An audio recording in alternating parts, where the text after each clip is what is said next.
God is good. All the time. And all the time. God is good.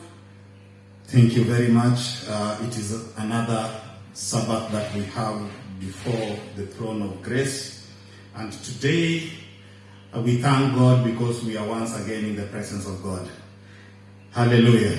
Amen. And after a hectic weeks, up and down, with now the surge again in Kenya, because simply of the presence of another variant called Omicron, whichever it is, we are well and alive because God keeps us and God takes care of us. Hallelujah. Amen. We want to look at this subject called the grace, but we want to address a specific issue that is bothering the believers' world today. And the question is the grace a license to sin? Is the grace of God a license to sin? And that is what we want to look at it. But first of all, we want to look at the grace in the general context so that we can build an understanding of what grace is all about. Hallelujah.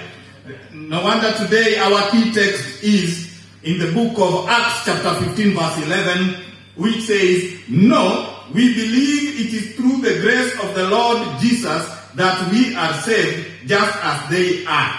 Bwana asifiwe. It is by grace that we are saved. It is not by our own works that we are saved. It is not because of our social status that we are saved. It is not because of our level of education that we are saved. It is not because of the place we live and the lineage which we come from that we are saved. But the Bible simply puts it across in a very powerful way that we are saved by the grace of the Lord Jesus. Hallelujah. That is according to the book of Acts 15 verse 11. Other version says we are saved by grace of the Lord. Hallelujah. When we look at this definition of grace, what is grace all about? Grace, in a simple definition, it is defined as the unmerited favor. The unmerited favor. The favor which you never asked for. The favor which you never worked for. The favor which you never did anything for. But that favor is done unto you irrespective of who you are, the level of education you are, the amount of money you have in your accounts, the social class and status which you hold. It doesn't matter whether you are a preacher like me or somebody who sits at the bench like you or somebody who is seeing me on the screen like you. It doesn't matter who you are, which country you are, which place you live, which lineage you come from. But what matters is we have the unmerited favor from God himself. Bwana asifiwe. And that favor is executed through Jesus Christ, our Savior. And therefore, when we talk of grace, we are looking at it from the point of unmerited favor. Some other versions look at it through the undefined kindness of our Lord. It can have various definitions, but one thing that comes into mind is that we don't have any merit whatsoever to claim the grace of God. Bwana asifiwe. We don't have any merit. We cannot buy it with amount of money. There is an old song in the which says, "Oh God, just add me a little grace." I now understand what just add me a little grace is all about. And I believe in the end of the day, you will also ask God to add you just a little grace. Just a little grace is enough. Just a little grace. But grace is unmerited favor, undeserved kindness, which God gave us through Christ Jesus. And what does it mean? Being saved by grace means that we have received a gift of God that we do not deserve. God gives us His favor, His love, His Son, despite the fact that we have done nothing to earn it. Even though we are sinners who have done nothing for God, God freely gives grace to us out of His love for us. Bwana asifiwe. The only thing that propels God to give us grace is nothing but His love. If you look at John 3:16, the Bible says that for God so loved the world that He gave His only begotten Son, that whosoever believes in Him should not perish but have everlasting life. And therefore, because of that love, God gave the grace as a gift to us, even though we never worked for, and we never even thought that one day we can have that kind of thing which is called the grace. And it is because of the grace we have salvation today. It is because of the grace God has our backs today. If you reflect upon your life, my dear brethren, one thing that you will have to agree with me is this, that because of the tender care that God is giving us as His children, we have survived through thick and thin to this place and to this date. Hallelujah. And therefore, the grace of God is abundant, that there can be no measurement. We can measure the quantity of the grace of God. The grace of God is something that we cannot define, but it only rests with the owner Himself, who is our Father. The grace of God is something that you cannot hold, because it is so big that you are sucked into it. The grace is bigger, and it is as big as God Himself. And it is as big as the love of God. Bwana asifiwe. There are certain things that we must understand, is that grace is a gift that God has given unto us. If you read the book of Ephesians 2 verse 8, it says that God has given us the gift of grace. The unmerited favor and deserved kindness that we are talking about is a gift which has been given unto you individually, not through corporate entity, not through communal factor, not through the blind lineage, but you are given the grace of God individually, even though you as well as me, we don't deserve it. It is by grace you are here, and it is by grace I'm speaking to you today, that the grace of God that surpasses all understanding or even explanation to that effect is the only thing that has kept us alive today. You have to agree that all of us are saved by grace. And it is the same key text, Acts 15 verse 11, that says, through the grace of Lord Jesus we are saved, just as you are saved. It's the same way I am saved. Hallelujah. The third thing is that we are redeemed by the grace of God.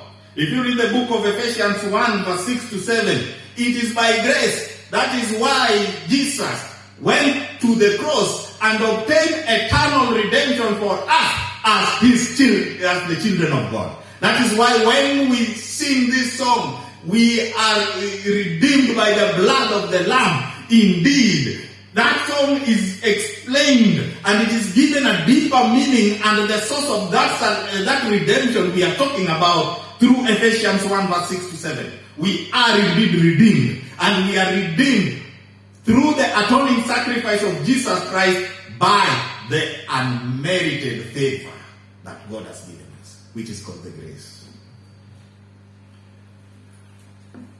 The fourth one is this. The grace has God's power. If you read of 2 Corinthians 12 verse 9, it says that because we have the grace, we are no longer under the dominion of sin.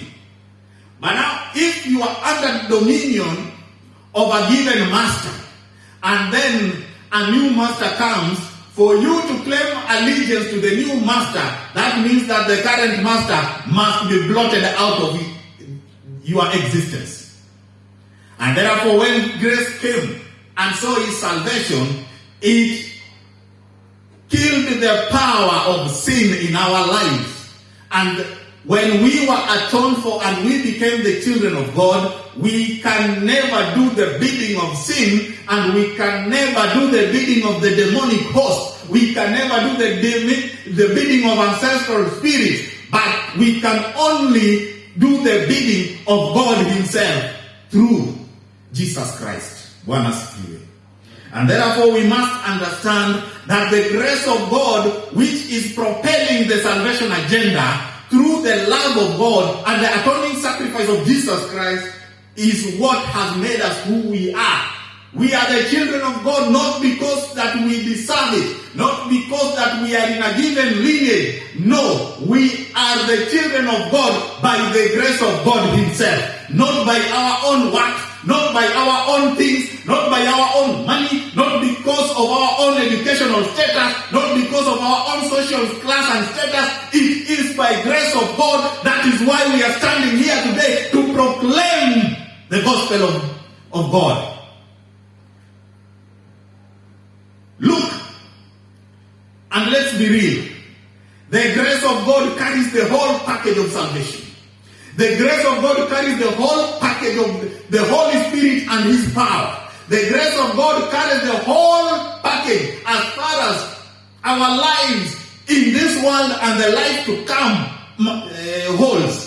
The grace of God matters. So, because when we understand the grace of God, then we can appreciate what salvation is all about.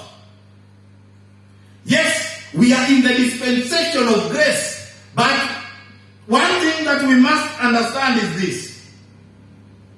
When Paul was talking about the grace of God, he was telling these people that the whole idea of salvation, even the whole idea of the spiritual walk that we are enjoying today and having the power of the Holy Spirit at our disposal, it is because of the grace of God.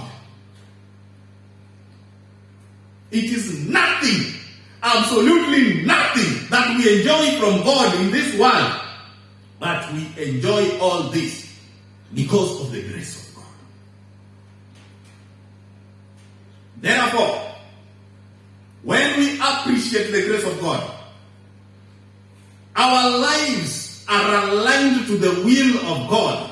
And because of the grace of God, which we appreciate today, then we will really know who God really is and what he really does in our lives today.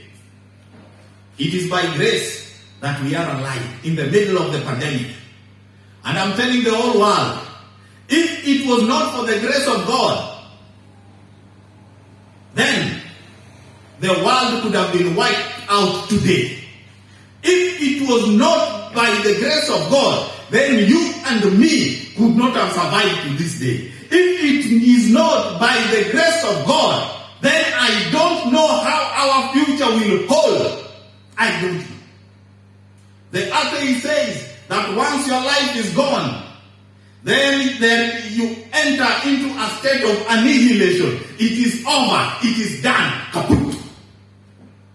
But I have to tell you this, that when this life is over, know this for sure, there is a new life that is about to come. And dear brother and sister, it doesn't end now, but its destiny is eternity. And if you accept the grace of God in your life, then you will build an understanding on what grace is all about. Then you will know exactly what I'm talking about. But then the question comes, is the grace of God a license to sin? Yes, we are not under the law. We are under the grace. And 2 Peter verse 3:16, Peter was writing to the church and he was telling them this. And he's talking about Paul and what Paul has written to the churches all these years. He is saying that Paul, when he is writing about these matters and the kind of words he is using, he is using this kind kind of words which some people who are destined for destruction have distorted the words of Paul. He is putting to the church that yes, we are under the grace. Paul has talked powerfully about the grace of God. Yes, the church is growing. Yes, this is happening. But remember, the word of God has been distorted. And so is the gospel of grace. It has been distorted. It has been distorted to raise a rebellious generation against God himself. And then they claim that the grace of God is everything. You can live the kind of life you want. No. You cannot live the kind of life which you think. You have to abide by the word of God. And God, through his grace, has given you the power of the Holy Spirit so that you can live a life which God wants. Hallelujah. And therefore today, the gospel of grace has been distorted as a license for sin to abound. And Paul is asking this, that do we sin for grace to abound? If you read the book of Romans 6 verse 15 to 16, let's just go to the book of Romans physically so that we may get what Paul is at. Romans 6 verse 15. Romans 6 verse 15. Paul is asking, what follows? Shall we commit a sin because we are under the law but under undeserved kindness? Never may it happen. Never may it happen. Hallelujah. Some versions say, shall we commit sin because we are not under the law but under the grace? God forbid. God forbid you to sin, even though we are under the grace. But when we are under the grace of God, sin does not become a vocabulary in our lives again. And we are not permitted to sin anymore. But we are empowered to live a life of righteousness by the grace of God. Because there is power. And therefore, when Peter was giving a warning to the church about the distortion of these matters, Paul is saying that no, God forbid you to sin even though you are under the grace of God. And therefore, this is what he was saying. He was saying, if you go to the same chapter verse 17, thanks to God that you were the slaves of sin, but you have become obedient to the heart, to that form of teaching to which you were handed over. Yes, since you were set free from sin, you have become slaves to righteousness. I am speaking in human terms because of the weakness in your flesh. For even as you presented your members as slaves to uncleanliness and lawlessness, with the lawlessness in view, so now present your members as slaves to righteousness with holiness in view. For when you were slaves of sin, you are free as to righteousness. Hallelujah. That time, you were slaves of sin, but now you are slaves to righteousness. And therefore you are called to live a life of righteousness, a life which is obedient to God's commandments, not a life of sin and lawlessness. But you are living a life of righteousness and obedience to God. And so, grace does not give you permission to live anyhow as a believer. But grace gives you power through the Holy Spirit to live a life of righteousness in Christ Jesus. Therefore, we who claim that we are children of God, we represent our Father who is holy, our Father who is righteous, and therefore we must have holiness and righteousness in our lives now for us to live a holy life of eternity to come. Look, Paul, when he was writing to Hebrews, he was writing to people who know the word of God, and hence that word is applicable to the church today. God is telling us as his children that if you keep on sinning deliberately, then there is no sacrifice that can atone a deliberate sin. That is Hebrews verse 10 and 20, Hebrews 10 verse 26.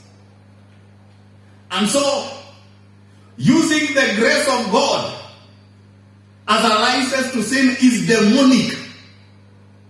And God expects you to lead a life of holiness, righteousness, and obedience. And that is why we are called today. We are not called to live a life of sin, lawlessness, and disobedience. No, that is not within the context of the Bible. But we are called to live a life of holiness, righteousness, and obedience to God. However much God is our creator, however much God is however much God is our savior, however much God is our father, but we must know that God is our king. And therefore, as the citizens of the kingdom, we have to pledge allegiance to the king and live a life which is deemed right to the kingdom. And we have to obey all the decrees, all the laws of the kingdom of God. Yes, God through Jesus Christ saved us. He has given us the grace, but he has not given us a leeway to go back to sin. That is like taking a pig, putting a golden ring in its nose, and then you leave it anyhow. It will go back to man with that golden ring. And therefore, once you appreciate the grace of God in your life, and through the power of the Holy Spirit, you are transformed from sin unto righteousness and holiness, not from sin to sin again. That one is not right. But we are called upon today that through the grace of God and the power of the Holy Spirit, we are called upon to live a life of righteousness and a life of holiness and a life of obedience to God. And that is what a believer's life is all about. Holiness, righteousness, and obedience. Guys, it is time for us to say the truth. Call a spade, not a big spoon. Call a jug, not a big cup.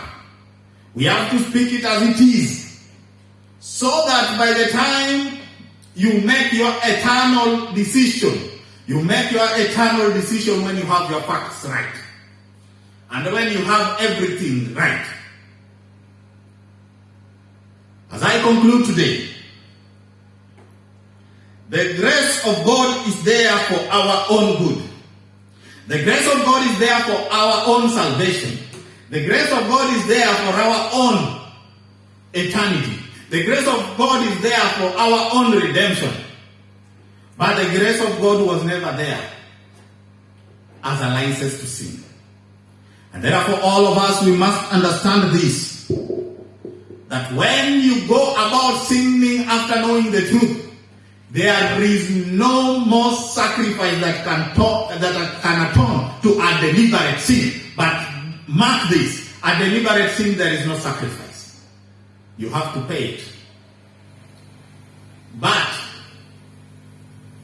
if you are having sin in your life, then you have to repent, so that God, through His Word and the Holy Spirit, may transform you unto holiness, righteousness, and obedience. And therefore, call God today that God should give you grace to live a life which is worth our calling. In Jesus' name, amen and amen. God bless you so much, even as you listen to me on the screen. Hallelujah.